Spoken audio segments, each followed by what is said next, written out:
Hello dear students, this is Parvez maths वाला। फिर से आपका एक बार और स्वागत करना चाहेंगे परवेज मैथ्स वाले यूट्यूब चैनल पे।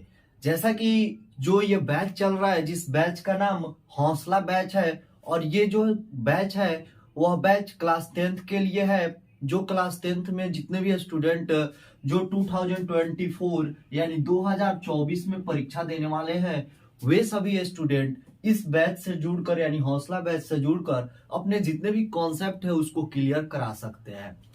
जैसा कि यह जो लेक्चर चल रहा है, वह लेक्चर में जितने भी कॉन्सेप्ट है सबको क्लियर कराने की बात की गई है। तो बिल्कुल इस बैच के साथ आप बने रहें और आप भी इस बैच से जुड़कर अपने जितने भी कॉन्सेप्ट है सभी कॉन्सेप्ट को क्लियर कराते रहें। तो बिना किसी देरी के लेक्चर की तरफ बढ़ते हैं।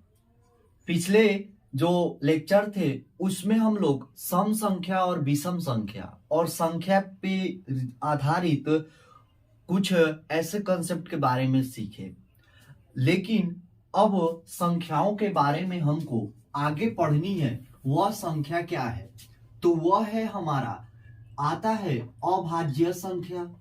अभाज्य संख्या जिसको हम लोग क्या बोलते हैं? प्राइम नंबर बोलते हैं। क्या बोलते हैं? प्राइम नंबर बोलते हैं। और दूसरा आता है भाज्य संख्या। क्या आता है? भाज्य संख्या। तो सबसे पहले हम लोग अभाज्य संख्या के बारे में देखेंगे। अभाज्य संख्या क्या होता है? तो सबसे पहले इसका मतलब आपको पता होगा, अभाज्य। भाज्य का मतलब क्या होता है और अ का मतलब क्या होता है? दोनों के ही मिलने से क्या मिला है? अभाज्य मिला है। तो यहाँ पे भाज्य का मतलब होता है विभाजित होना। क्या होना? विभाजित होना। लेकिन जैसे ही हम लोग और उपसर्ग लगा दिए हैं आगे, तो वह क्या बदल गया है? उसका मतलब ही बदल गया है। जैसे कि ईमानदार के आगे क्या लगा देते हैं? ईमान के आगे बे लगा देते तो बेईमान हो जाता है, यानी उसका जो अर्थ है वह दूसरा बदल जाता है। यानी जो ईमान का मतलब अच्छा था तो बेईमान का मतलब खराब हो जाता है। तो बिल्कुल उसी तरह यहाँ पे भाज्य का मतलब विभाजित होना, लेकिन जैसे ही अ लगा दिए हैं तो इसका मतलब अविभाजित होना, यानी विभाजित न होना। यानी अभाज्य संख्या उसको कहेंगे जो संख्याएं क्या हो? विभाजित न हो।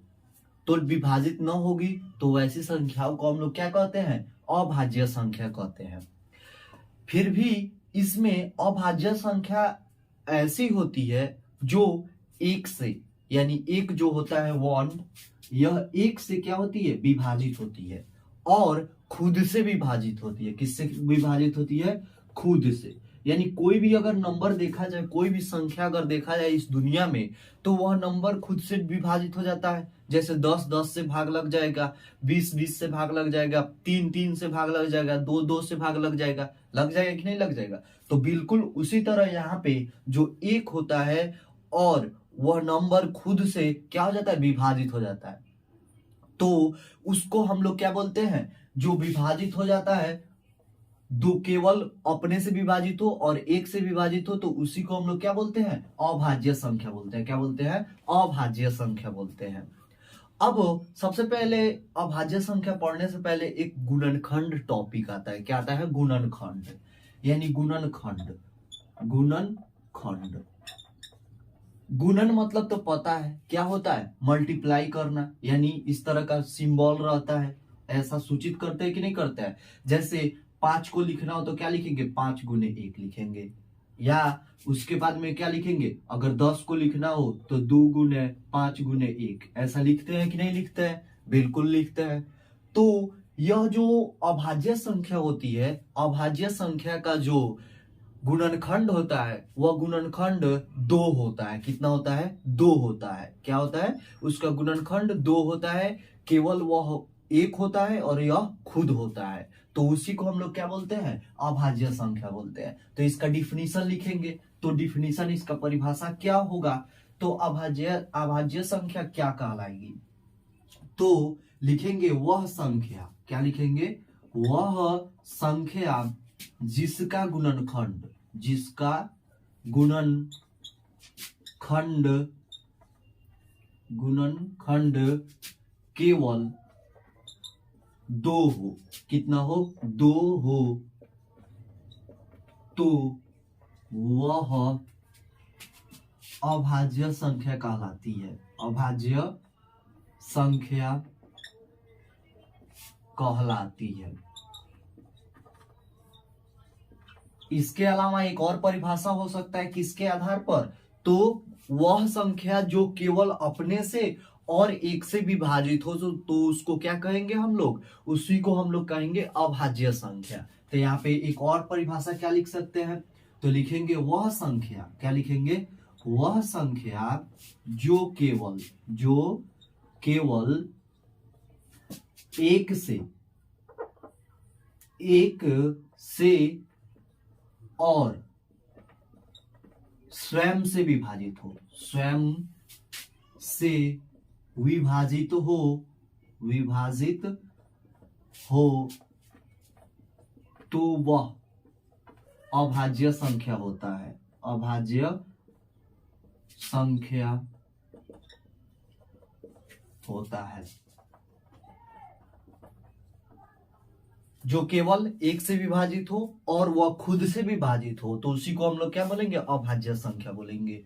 अब जैसे एग्जाम्पल में ले हम लोग दो संख्या लेंगे एग्जाम्पल में, जैसे यहाँ पे 8 ले ले और यहाँ पे क्या ले ले, 7 ले ले, तो दोनों में कौन अभाज्य होगा, इसकी हमको चर्चा करनी है। तो क्या परिभाषा बताया गया है कि केवल दो हो, यानी गुणनखंड उसका कितना हो, 2। तो गुणनखंड हम लोग ऐसे करते हैं कि नहीं करते हैं, तो यहाँ पे 2 से कट जाएगा, 2 चौके 8, 2 दूनी 4, 2 एकम 2। लेकिन यहाँ पर देखें तो 8 को हम लोग कैसे लिख सकते हैं, 2 गुने 2 गुने 2 गुने 1 लिख सकते हैं कि नहीं लिख सकते हैं। तो इसका गुणनखंड कितना है, तो 1 2 3 4, इसका गुणनखंड कितना है, 4, यानी यह अभाज्य नहीं होगा। इसके अलावा 7 को देखें तो 7 जो है वो केवल किससे कटेगा, तो 7 से ही कटेगा, यानी 7 एकम 7, यानी यह 7 का अगर गुणनखंड करे तो 7 गुने 1 यानी क्या होगा, 7 होगा, यानी इसका गुणनखंड कितना है, केवल 2 है, यानी यह केवल किससे विभाजित हो सकता है, तो केवल 1 से विभाजित हो सकता है, और इसके अलावा केवल किससे, खुद से विभाजित हो सकता है। तो इसी को हम लोग क्या बोलते हैं, अभाज्य संख्या बोलते हैं। अगर एग्जाम्पल में लिखना हो तो अभाज्य संख्या का एग्जाम्पल आप 7 को लिख सकते हैं। इसके अलावा जब यह अभाज्य नहीं है तो इसको हम लोग मिटा भी सकते हैं, तो यह अभाज्य नहीं होगा। तो यहाँ पे एग्जाम्पल में क्या क्या हो सकता है, तो यहाँ पे जैसे 2 हो गया, उसके बाद में 5 3 7 9 नहीं होता है, 11 13 इत्यादि। इसके अलावा और भी बहुत सारे होते हैं जिसको हम लोग क्या बोलेंगे, अभाज्य संख्या बोलेंगे। क्या बोलेंगे, अभाज्य संख्या बोलेंगे। इसके अलावा अब बात की जाए भाज्य संख्या की, तो भाज्य संख्या के बारे में लिखेंगे। सबसे पहले आप इसका स्क्रीनशॉट ले लें या नोट डाउन कर लें।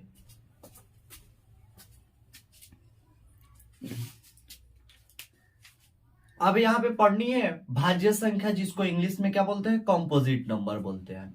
अब भाज्य मतलब क्या हुआ, जिसमें हम लोग भाग दे सकते हैं, जिसमें क्या कर सकते हैं हम लोग, भाग दे सकते हैं, यानी जो क्या हो, मतलब कई अलग अलग नंबर से, अलग अलग संख्या से क्या हो जाए, भाग लग जाए, तो उसी को हम लोग क्या बोलेंगे, भाज्य संख्या बोलेंगे। तो सबसे पहले बात आती है कि इसका परिभाषा क्या होगा। तो जैसे अभाज्य के लिए कितना हो रहा था गुणनखंड, तो केवल 2 हो रहा था, यानी वह खुद हो रहा था और 1 हो रहा था। तो जब यह भाग लगेगा, जब यह क्या होगा, भाग लगेगा, तो गुणनखंड का मतलब क्या होता है कि वो उससे क्या हो जाए, कट सके। तो इसका मतलब इसका जो क्या आएगा, गुणनखंड आएगा, वह 2 से ज्यादा होगा, यानी वह संख्या जिसका गुणनखंड क्या हो, 2 से ज्यादा हो। यानी क्या लिखेंगे, वह संख्या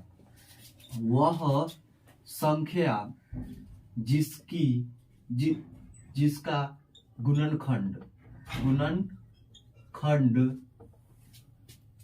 2 से अधिक हो, 2 से अधिक हो, तो उसे भाज्य संख्या कहते हैं। यानी जिसका गुणनखंड क्या हो, 2 से ज्यादा हो, यानी गिनती में जो 1 2 बोलते हैं ना, यानी वह 2 से ज्यादा हो, तो उसको क्या बोलेंगे हम लोग, भाज्य संख्या बोलेंगे। इसके अलावा हम लोग क्या लिखेंगे, तो इसके अलावा हम लोग देखेंगे कि इसका गुणनखंड कैसे हो। यानी हम लोग एक और परिभाषा लिख सकते हैं कि वह संख्या जो 1 से कॉमा स्वयं से विभाजित होने के अलावा, विभाजित होने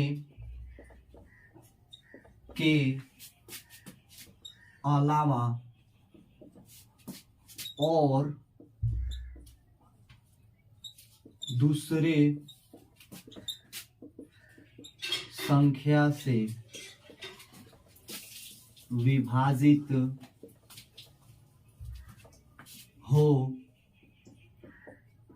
तो वह भाज्य संख्या कहलाती है, वह भाज्य संख्या कहलाती है।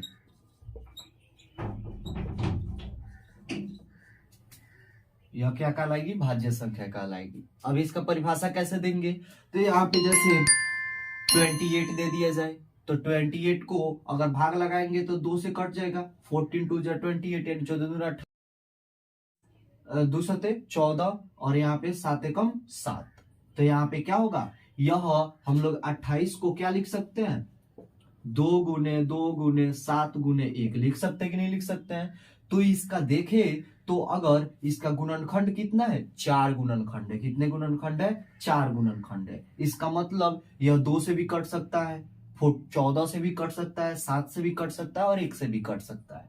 तो इसका मतलब इसका जो गुणनखंड है वह 2 से ज्यादा है, तो इसको हम लोग क्या बोलेंगे, भाज्य संख्या बोलेंगे। यानी अगर वह संख्या जो 2 से अधिक संख्याओं से विभाजित हो जाए, यानी 2 से अधिक संख्याओं कहने का मतलब 1 से और खुद से के अलावा अगर दूसरे से वह विभाजित हो जाता है, तो उसी को हम लोग क्या बोलेंगे, उसी को हम लोग भाज्य संख्या बोलेंगे। कुछ ऐसे नोट्स है जिसको लिखना जरूरी होता है, जैसे, और ये क्या होते हैं, बहुत मोस्ट VVI होते हैं। अब सवाल आती है जब सब संख्या 1 से कट रही है, 1 से कट रही है, 1 से कट रही है, तो आखिर में 1 क्या है, भाज्य है कि अभाज्य है, सवाल आना चाहिए कि नहीं आना चाहिए। इसके अलावा 2 है, तो 2 भी क्या होना चाहिए, कौन सा सवाल, 2 तो सम संख्या है, 2 क्या है, सम संख्या है, तो सम संख्या कैसे अभाज्य संख्या होती है, तो इसकी परिभाषा हम लोग कैसे देंगे। तो यहाँ पे नोट नंबर 1 लिखिएगा कि जो एक न तो भाज्य संख्या है, भाज्य संख्या है, और न ही अभाज्य। यानी 1 जो है वह गिनती में जो 1 होता है वह ना ही भाज्य होता है और ना ही क्या होता है, अभाज्य होता है। इसके अलावा दूसरा टॉपिक क्या लिखिएगा कि जो 2 होता है वह सम अभाज्य संख्या होता है। क्या होता है, 2 होता है सबसे छोटी सम अभाज्य संख्या, यानी सबसे छोटी सम अभाज्य संख्या 2 होती है। अगर 2 को छोड़ दिया जाए तो सम संख्या कभी भी, अगर 2 को हटा दिया जाए तो सम संख्या कभी भी अभाज्य संख्या नहीं होती है। तो ये जो 2 नोट्स हैं इसको आप जरूर से नोट डाउन कीजिएगा, आप इसका स्क्रीनशॉट ले सकते हैं।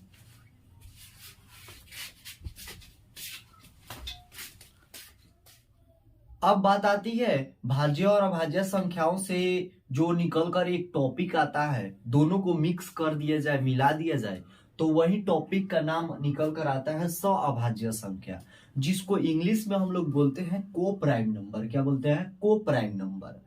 तो इसका यूज क्या है, इसका परिभाषा क्या है और इसको क्यों पढ़ते हैं। तो जैसे भाज्य का मतलब होता है कि दो से अधिक संख्याओं से भाग लग जाना, और अभाज्य कहने का मतलब केवल दो संख्याओं से भाग लगना।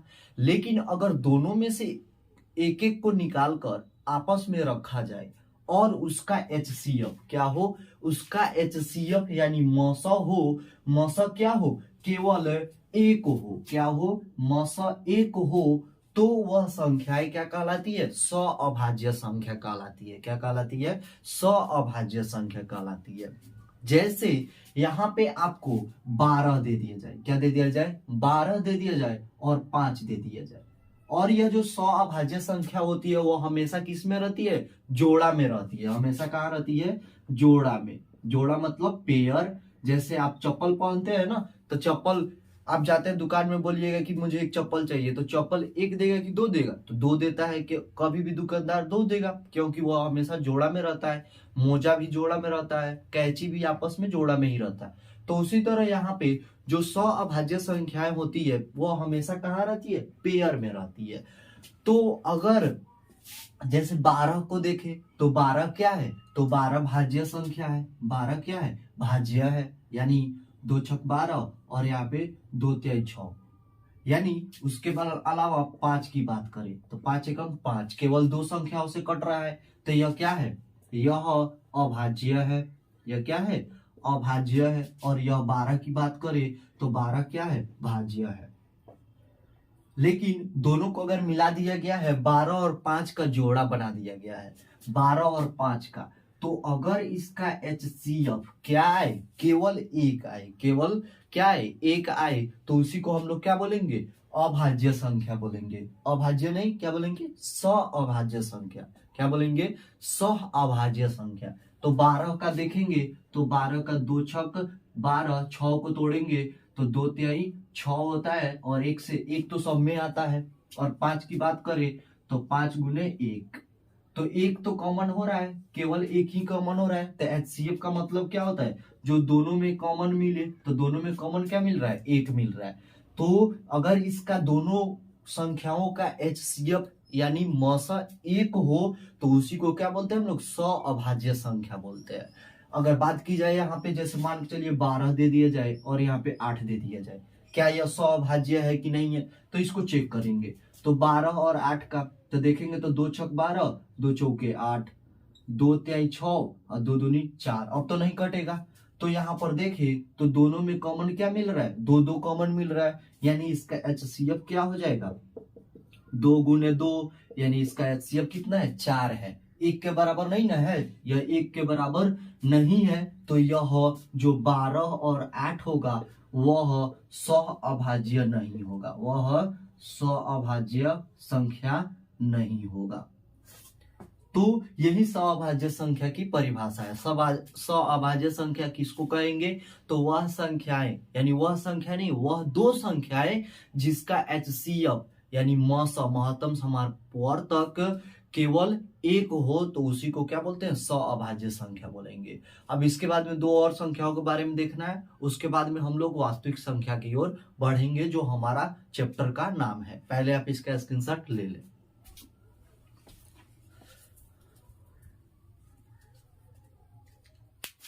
अब इसके बाद में आता है प्राकृत संख्या, जिसको इंग्लिश में हम बोलते हैं नेचुरल नंबर। क्या बोलते हैं, नेचुरल नंबर।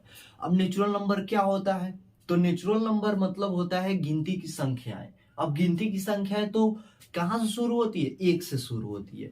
तो गिनती की संख्याएं को हम लोग क्या बोलते हैं, उसको हम लोग बोलते हैं प्राकृत संख्या। यानी गिनती की संख्याएं 1 से लेकर 9 तक ही बोलेंगे, 10 को नहीं इंक्लूड करेंगे। यानी गिनती की संख्याओं को हम लोग क्या बोलते हैं, प्राकृत संख्या। यानी क्या लिखेंगे इसका, गिनती की संख्याओं को प्राकृत संख्या बोलते हैं। क्या बोलते हैं, प्राकृत संख्या कहते हैं। जैसे अब क्या आएगा, तो यहाँ पे एग्जांपल लेंगे तो 1 2 3 4 5 6 7 8 9, यही क्या कहलाएंगी, प्राकृत संख्या कहलाएंगी। अब इसके बाद में आता है वह पूर्ण संख्या होता है। क्या होता है? पूर्ण संख्या। पूर्ण संख्या के बारे में देखेंगे, यानी पूर्ण संख्या को हम लोग इंग्लिश में होल नंबर बोलते हैं। क्या बोलते हैं? Whole number. तो होल नंबर क्या होता है? तो गिनती की संख्याओं में इसका परिभाषा प्राकृत का तो क्या था कि गिनती की संख्याएं, यानी 1 2 3 4 5 6 7 8 9 को क्या बोलेंगे हम लोग? प्राकृत संख्या बोलेंगे। लेकिन पूर्ण संख्या का जो परिभाषा होता है यह बताता है कि प्राकृत संख्याओं में जीरो को सम्मिलित कर लेने से पूर्ण संख्याएं बन जाती है। यानी इसका डिफिनीशन क्या होगा कि प्राकृत संख्याओं में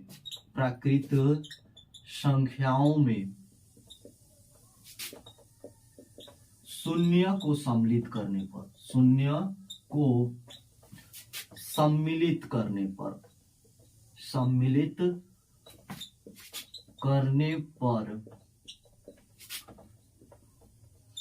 पूर्ण संख्या प्राप्त होता है। क्या होता है?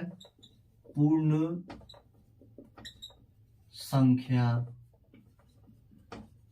प्राप्त होता है। इसको क्या बोलेंगे? प्राकृत संख्याओं में शून्य को मिला ले। तो जैसे प्राकृत संख्या क्या हुए? वह 1 2 3 4 5 डैश डैश डैश। इसी में क्या करें हम लोग? जीरो को मिला ले। क्या कर ले? जीरो को मिला ले। तो इसी को क्या बोलेंगे हम लोग? पूर्ण संख्या बोलेंगे। अब इसके बाद में जो संख्या आता है उस संख्या का नाम है धनात्मक संख्या और ऋणात्मक संख्या। आपको तो ये भली भांति जानते होंगे धनात्मक किसको बोलेंगे और ऋणात्मक कैसे किसको बोलेंगे। तो यहां पर आता है धनात्मक संख्या। धनात्मक, जिसको इंग्लिश भी नोट डाउन करते जाइएगा क्योंकि इंग्लिश भी जरूरी होता है। तो धनात्मक को हम लोग बोलते हैं पॉजिटिव नंबर।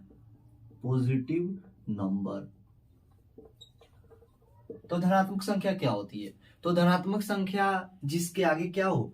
प्लस का चिन्ह लगा रहता है। किसका क्या लगा रहता है? प्लस का चिन्ह रहता है। यानी धनात्मक संख्या किसको बोलेंगे? तो जैसे वह क्या है, एग्जाम्पल इसका ले लें, परिभाषा की जरूरत नहीं है। यहाँ पे 1 2, यहाँ पे 3 7 11, यह क्या है? प्लस चिन्ह के साथ, यानी इसका चिन्ह क्या रहता है? प्लस के जैसा रहता है। और प्लस चिन्ह को हम लोग दिखा भी सकते हैं और नहीं भी दिखा सकते हैं। बट इसके लिए एक जो नोट्स है वह क्या है? तो नोट्स है कि जो नंबर लाइन होता है यानी संख्या रेखा पर, यहाँ पे इसके लिए नोट लिखेंगे संख्या रेखा पर धनात्मक संख्याएं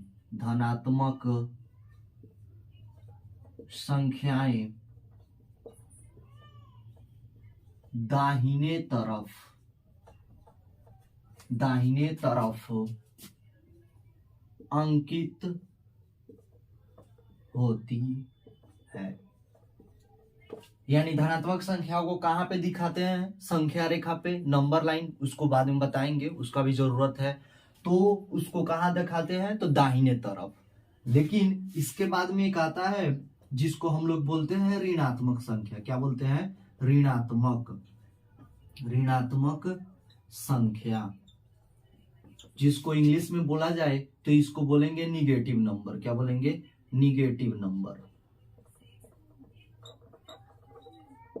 तो निगेटिव नंबर कहने का मतलब होता है माइनस का चिन्ह आगे लगा हो। तो यहाँ पे प्लस का चिन्ह को क्यों नहीं दिखाते हैं, माइनस का चिन्ह क्यों दिखाते हैं? तो जैसे मान के चलिए जो ऋण का मतलब होता है कर्ज। क्या होता है? कर्ज। तो जो कर्ज लिया रहता है उसका जो स्थिति होता है, शारीरिक स्थिति चाहे उसका पारिवारिक स्थिति थोड़ा खराब होता है, वह दिख जाता है सब किसी को। तो इसीलिए हम लोग क्या करते हैं, जो इसी कॉन्सेप्ट को अप्लाई करके जो ऋणात्मक संख्या है उसको समझने के लिए हम लोग ये समझते हैं कि जैसे जो कर्ज में डूबा रहता है तो उसका जो स्थिति है वो हमको दिखाई देता है। इसीलिए हम लोग ऋणात्मक संख्याओं के आगे क्या लगाते हैं? ऋणात्मक संख्याओं के आगे माइनस लगाते हैं। जैसे -5, -3, -11, ये सब क्या हो गए? ये ऋणात्मक संख्याएं हो गए। अब इसके लिए भी एग्जाम्पल नहीं, एग्जाम्पल तो है लेकिन नोट्स भी देखेंगे तो नोट्स क्या है, तो संख्या रेखा पर, कहा संख्या रेखा पर ऋणात्मक संख्याएं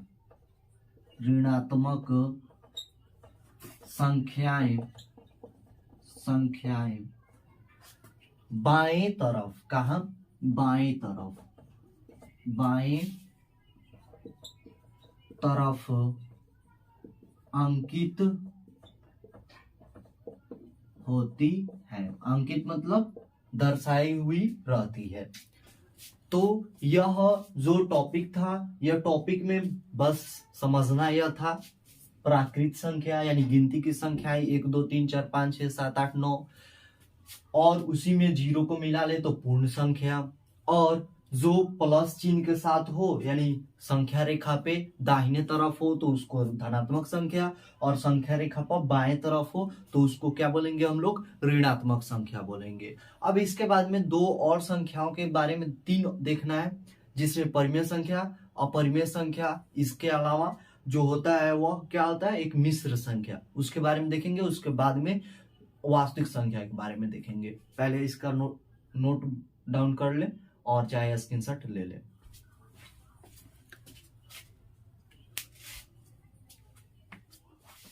मिश्र संख्या के बारे में देखेंगे तो मिश्र संख्या को इंग्लिश में बोलते हैं मिक्स्ड नंबर। किसको बोलते हैं, मिक्स्ड नंबर।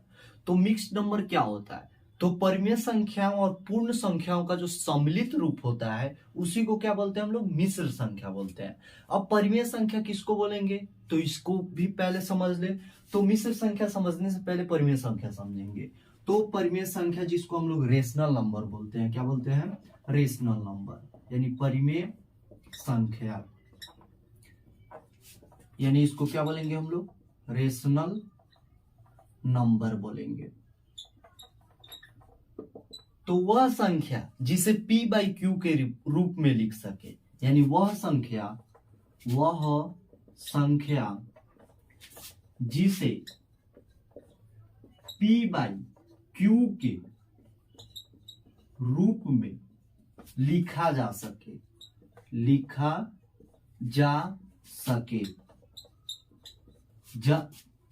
तथा Q नहीं बराबर हो 0 के, तो वह परिमेय संख्या कहलाता है। वह परिमेय संख्या कहलाता है, यानी जिसको क्या किया जा सके, P बाई Q के रूप में लिखा जा सके। P मतलब होता है अंश, यानी ऊपर जो रहता है उसको अंश बोलते हैं, नीचे रहता है हर, यानी अंश बटा हर के रूप में लिखा जा सके। जैसे इसका एग्जाम्पल क्या देखेंगे, और Q नहीं बराबर हो 0 के, यानी यहाँ पर अगर एग्जाम्पल देखें तो 5/7 लिख सकते हैं, 8/11 लिख सकते हैं, लेकिन 5/0 कभी भी नहीं लिख सकते हैं। यह जो परिमेय संख्या नहीं होता है।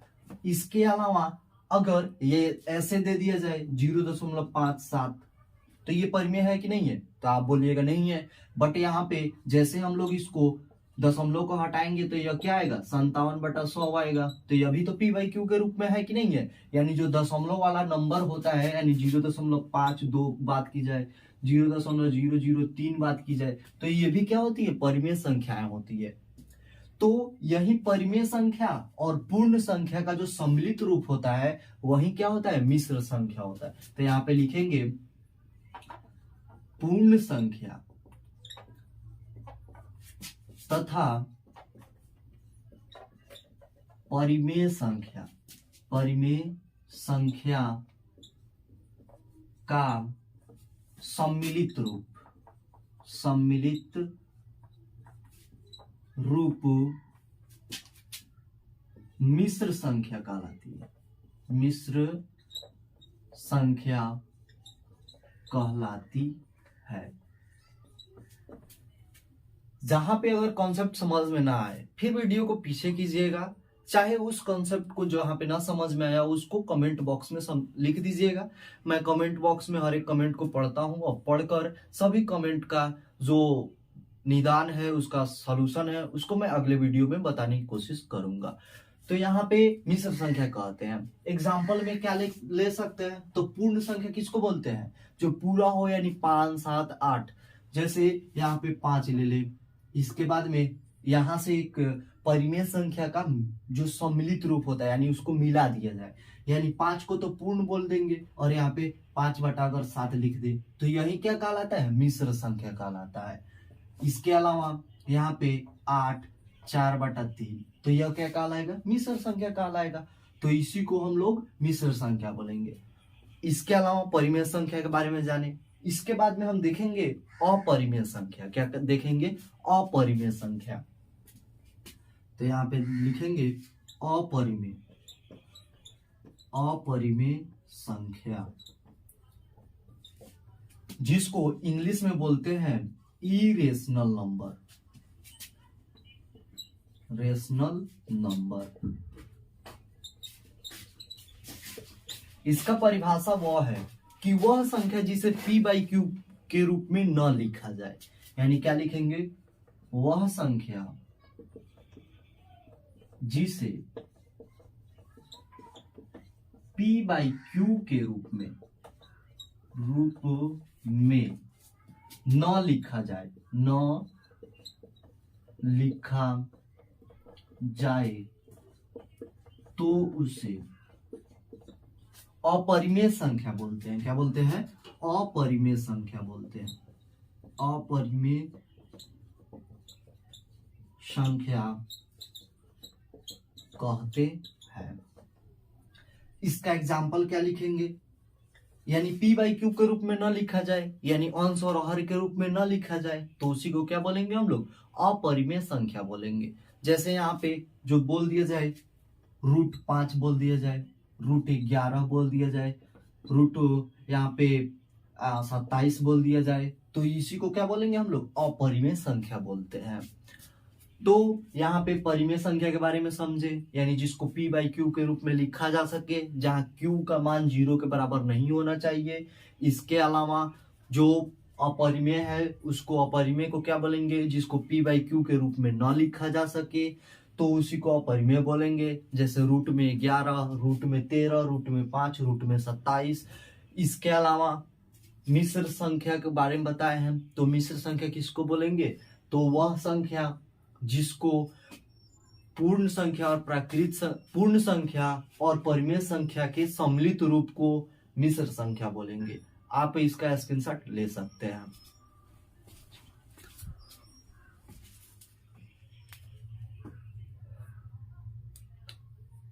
लगातार हम लोग संख्याओं के बारे में पढ़ रहे हैं। संख्याओं के बारे में पढ़ने का मेन तात्पर्य था, जो मुख्य मतलब था, वह यह था कि हम लोग जो रियल नंबर है, यानी वास्तविक संख्या है, उसके बारे में बहुत अच्छी तरह से जानकारी हासिल कर सके।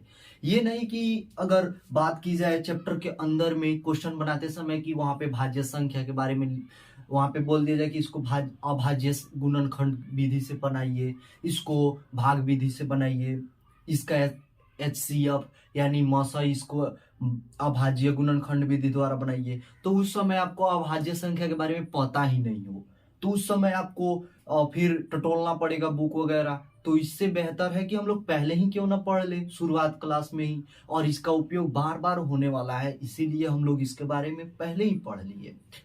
अब जो बात आती है उसको बोलेंगे हम लोग, वह टॉपिक का नाम है रियल नंबर, यानी वास्तविक संख्या।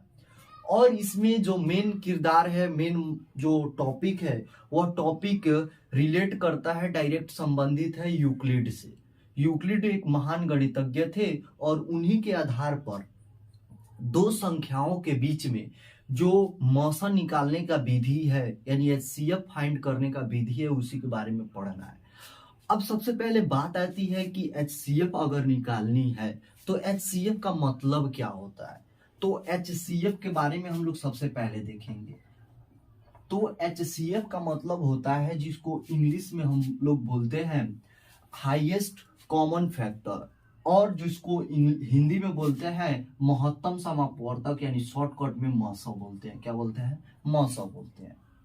तो इसका मतलब यह है कि दो संख्याओं में जो अधिकतम जो कॉमन होने वाला जो टॉपिक है, कॉमन होने वाला जो गुणनखंड है, उसी के गुणनफल को हम लोग मासा बोलते हैं।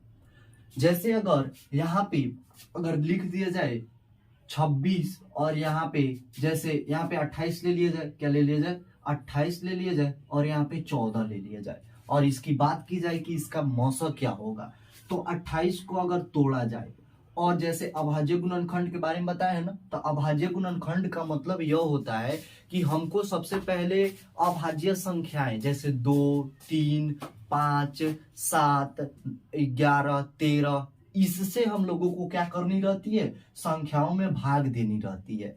और यहाँ पे अगर डायरेक्ट यह 4 से कटने वाला है तो 4 से नहीं काटते हैं, 2 से काटते हैं। 2 से पहले 2 से भाग करेंगे, फिर 2 से भाग करेंगे, ये नहीं कि डायरेक्ट 4 से भाग कर दे।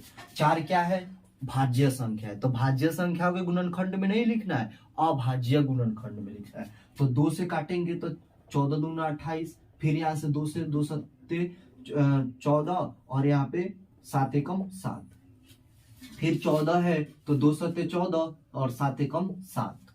तो HCF निकालने के लिए हम लोग किसका यूज करते हैं, तो क्या करते हैं, दोनों संख्याओं का जो गुणनखंड है उसको सजा कर लिख देते हैं गुना के रूप में, यानी 2 यहाँ पे जो बीच में गैप है उसमें गुना कर देते हैं, फिर 2 गुने 7 गुने 1, फिर यहाँ पे क्या 2 गुने 7 गुने 1, दोनों में क्या कॉमन है, यहाँ पे 2 कॉमन है, फिर यहाँ पे 7 कॉमन है, और फिर यहाँ पे गुना में 1 कॉमन है, यानी इसका HCF क्या हो जाएगा, जो दोनों में कॉमन हो, यानी HCF इक्वल टू 2 गुने 7 गुने 1, तो 2 सत्ते 14 एकम 14, तो यही क्या है, HCF है। अब इसी HCF को हम लोगों को स्टैंडर्ड तरीकों से, यानी यूक्लिड विभाजन प्रमेयिका जो है उसके फॉर्म से हमको बनानी है। तो सबसे पहले आप लोगों का जो टास्क है, आज का जो घर काम है, वह घर काम यह है कि आप 1 से लेकर 25 तक, यानी 1 से 25 तक के संख्याओं का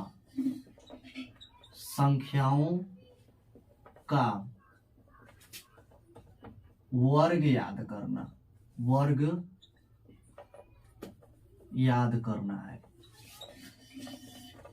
वर्ग करने का मतलब उसका स्क्वायर, यानी 1 का स्क्वायर क्या होता है, ये स्क्वायर करने का मतलब 1 गुने 1 यानी 1, 2 का स्क्वायर 2 गुने 2 यानी 4, 3 का स्क्वायर 3 गुने 3 बराबर 9। तो ये सब आपको 1 से 25 तक याद कर लेनी है। लॉसा और मासा यानी LCM और HCF पे आपको पकड़ बना लेनी है, अपने से पिछले क्लास में जो पढ़े हैं उस पे बना लेनी है। गुणनखंड करने का अगर नहीं आता हो तो उसको आप यहाँ से सीख सकते हैं, चाहे अपने से प्रैक्टिस कर सकते हैं।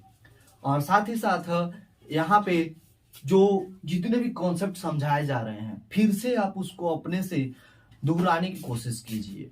तो यहाँ से अब हमारा जो बेसिक जो थ्योरम था वह थ्योरम लगभग खत्म हुआ।